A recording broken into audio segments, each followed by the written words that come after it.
Those warriors who dedicate themselves to Grandfather Nurgle and somehow are able to attract the attention of the Lord of Disease and Decay are some of the galaxy's toughest and most filthiest beings in existence. And to describe a worshipper of Nurgle as the filthiest, it truly means grotesque to the point of revulsion.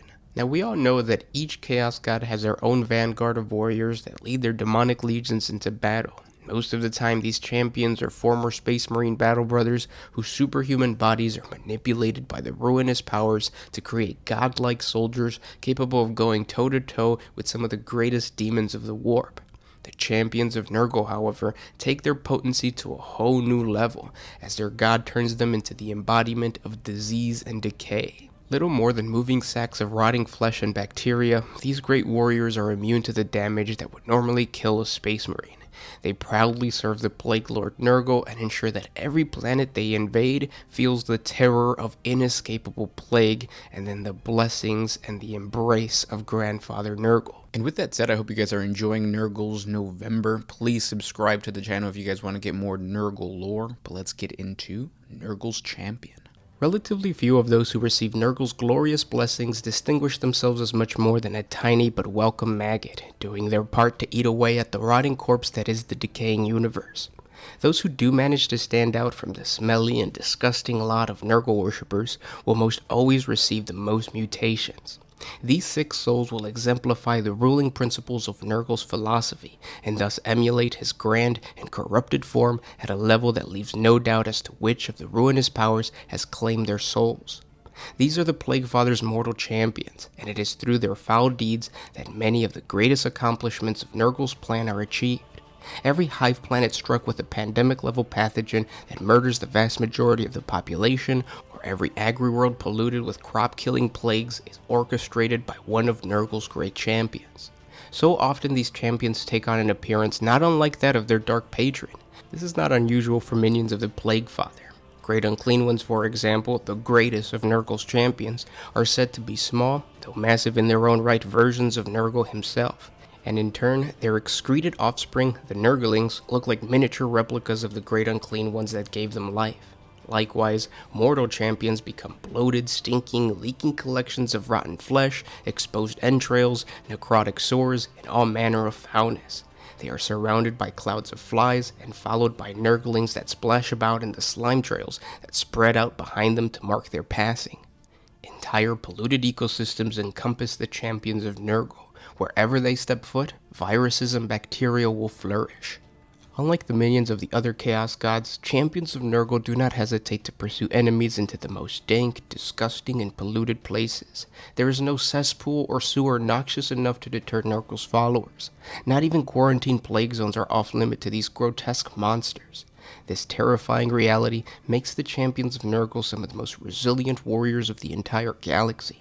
Marching into battle and conquering planets that most other Chaos factions would consider lost or unattainable.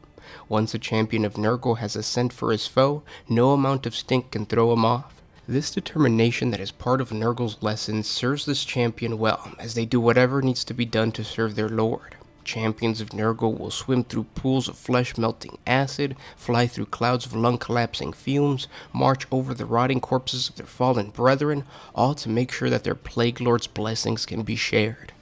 Lesser worshippers of Nurgle who follow these champions into the battlefield are unfazed by the grotesque conditions of these great warriors. As a matter of fact, other devoted followers draw inspiration from the morbid beauty of their rotting forms, the sickly sweet odor of their rancid flesh, and the corruptive acts they commit in the name of Grandfather Nurgle. The Plague Lord's champions all end up mimicking his appearance in some way or another.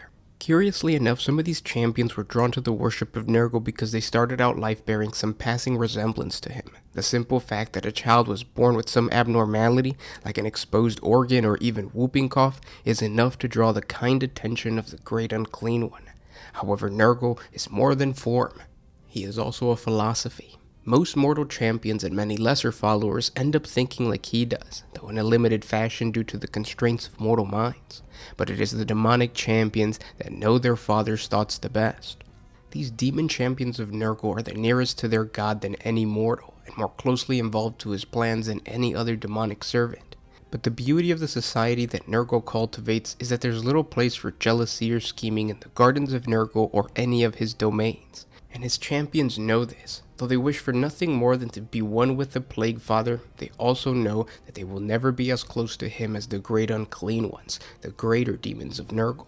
And as they do with so much else as a result of Nurgle's teachings, they accept their lot. This relationship to their god differs from that of the other champions. The other ruinous powers take particular pleasure in deceiving mortals, damning them by tricking them with lies and promises they will never have to keep. They see these demonic followers, even the champions, as never having a choice but to do as they are commanded. They view these champions more as slaves to darkness than co-conspirators with it. In their eyes, this makes mortal servants somehow more interesting than the demonic. However, Nurgle knows most of his mortal followers turn to him as a last act of desperation, but his demonic minions, most especially the great unclean ones and the champions, have a genuine affection for Grandfather Nurgle and serve him out of love. And Nurgle delights in reciprocating, reminding him as it does of some kind of cycle, and therefore takes great interest and pride in the efforts of demonic champions. The desires of Nurgle and his champions are one. Each knows that the great corruption is a higher purpose that must be served, and they do so with great resolve and satisfaction. Now that we know what Nurgle's champions are, let's take a look at one of his most favorite, Necrosius the Undying. Necrosius the Undying, also known as the Hand of Nurgle, and the Master of the Apostolates of Contagion, is a Chaos Space Marine sorcerer that was once the apothecary of the 14th Legion during the Great Crusade. Prior to the Horus Heresy, Necrosius excelled at the art of healing. He was a dedicated practitioner of medicine and was devoted to the physical and psychological welfare of his battle brothers amongst the Death Guard Legion. As the Death Guard Legion plowed through the galaxy, conquering and pacifying the many feral worlds that fell during the Age of Strife, Necrosius served honorably under the Primarch Mortarion. The admiration he felt for his Gene Father was so strong that he joined in the Legion's treachery and turned against the Emperor of mankind. But when the traitor Legion's fleet was trapped in the warp on the way to Terra, the confident apothecary and his battle brothers were assaulted by the infectious corruption of Nurgle. The man who would become Necrosius and his fellow apothecaries among the Astartes of the Death Guard turned their every art and skill against the strange plagues sweeping their ranks, but it was all to no avail. The decay and disease that ravaged the Death Guard was a demonic thing of chaos, and no mortal science or cure could hope to conquer it, for the Legion had become the chosen of Nurgle as soon as they had joined the cause of Horus. But Necrosius would not stop trying to find a cure, and even as his fellow Astartes died around him, each in turn succumbing to despair and the gruesome blessings of Nurgle's touch, he struggled on against all hope. Necrosius was obsessed with finding an answer, even as the hulls of the Death Guard strike cruiser on which he was stationed began to unnaturally twist and corrode around him, and in the shadows, demons capered and mocked his efforts. Though his dead comrades staggered back into unholy life through the blessings of Nurgle, and his own body had become bloated and rotten husks of a plague, he continued past reason and the bound of sanity. When Necrosius heard the voice of his new lord, whispering to him in the murmurous wings of carrion flies, and the gurgling of rotten, decaying organs, he fully accepted the nightmare truth of what he and his fellows had been damned to become, and embraced the service of his vile god. Necrosius became a true convert of Nurgle's cause, casting aside his past, cherished role as a healer of his battle brothers. He now chose to give himself, blighted soul and rotten body, to the lure of death and the pursuit of demonic sorcery, and soon excelled as the master of the dark arts of necromancy. With zealot conviction only being able to display by a true convert, Necrosius quickly gathered a following amongst his fellows, with his baleful oratory and visions of granting the gifts of death to all mankind. These first disciples among the corrupted Death Guard would eventually become the first members of Necrosius' new warband, the Apostles of Contagion. His bitter heart would allow him to bend the knee to no master except Grandfather Nurgle, and even his former Primarch, Mortarion, he now obeyed only grudgingly. He has long harbored a resentment for Typhus, whose betrayal had sent the once noble Death Guard Legion to its final damnation after becoming lost in the warp. It is a resentment that has festered into a deep rivalry and open conflict down the centuries between Necrosius' warband and the Death Guard faction led by the former first captain of the Legion. Soon Necrosius' apostles parted company from their fellows and went their own separate way, spreading disease and the gift of the walking death wherever they went, heedless of to whom they brought their blighted contagion to, whether they were servants of the Emperor or other followers of the ruinous powers. As a result, Necrosius and the Apostles of Contagion have made many enemies and participated in an unknown number of atrocities throughout the millennia since the days of the Horus Heresy, from the horrors of the Doriska genocide to the blights of the Eldar Maiden world of Cathral. During these years, the power of Necrosius has waxed and waned many times, and indeed sources, both imperial and from the forces of chaos, have believed him destroyed on numerous occasions, whether at the blades of an imperial assassin or in the flames of Ahriman's sorcerous fire, but always he returns. This has earned Necrosius the title of the Undying amongst his devotees. Necrosius wears corrupted power armor that has been marked by his patron god Nurgle. Although an incomplete set, it appears to incorporate elements of the Mark IV and Mark V pattern of Astartes power armor, with augmetic modifications of unknown origin, including what appears to be a dangerously unstable power core, venting contaminated black-yellowish vapor. Necrosius himself appears to be partly fused with the power armor, as it has been damaged or burst in order to accommodate his grossly mutated form. This is to the point where it is impossible to know where the sorcerer ends and the armor begins, fallen far from the glorious form of mankind and the sacred triumph of Astartes physiology. Necrosius' body has become subjugated to the warping effects of chaos. This has manifested in a horrifically bloated necrotic mutation, the swelling of the flesh, and what appears to be numerous cancerous lesions and the stigmata of uncounted diseases and infections. The gifts of Nurgle, such as the terrible disfigurement and the fatal disease of the skin, would normally cause chronic pain, but seems not to affect the followers of Nurgle in any way, and they welcome such infections as a sign of the god's favor.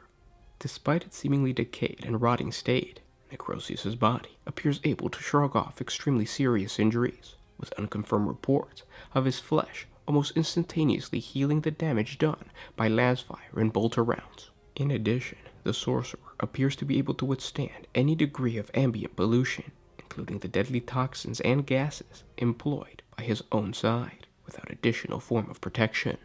As encountered during the Siege of Vrax, Necrosius appears to be armed with a heavily modified force weapon, based or perhaps converted from an imperial design of the kind favored by the Space Marine librarians. The psycho-responsive metal of the force weapon allows a powerful psyker such as Necrosius to focus murderous energies into the blade, rendering it able to cleave through even hardened ceramide and directly sever the life force of an individual wounded by it. Necrosius is also known to be armed with a bolt pistol, which has been personally adapted to fire so-called plague bolts.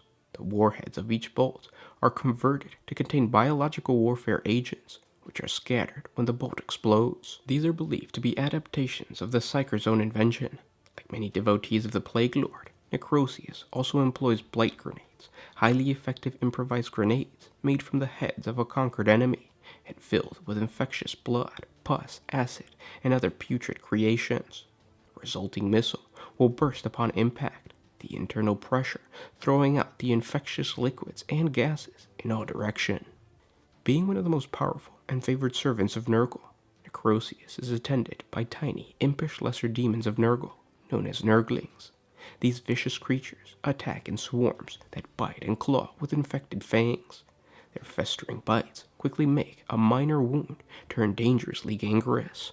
Necrosius is also adorned with the blasphemous and gruesome trappings of a chaos sorcerer, including the shrunken heads, fetish blasphemous glyph-carved icons, personal banner bearing the foul symbol of chaos, harvested body parts, and the like. These totems are thought to have been used in ritual practices, providing a psychic focus for the sorcerer's malignant psychic energies, as well as fulfilling other symbolic functions, like looking badass. Being a powerful sorcerer, Necrosius has learned many terrible secrets straight from the lips of Grandfather Nurgle's demon kin, including the ability to raise the dead as the unliving zombie plague.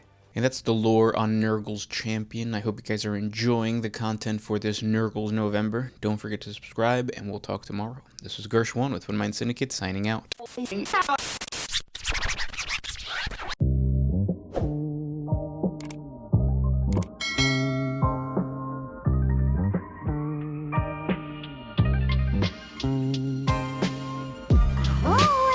put my freedom first in any situation.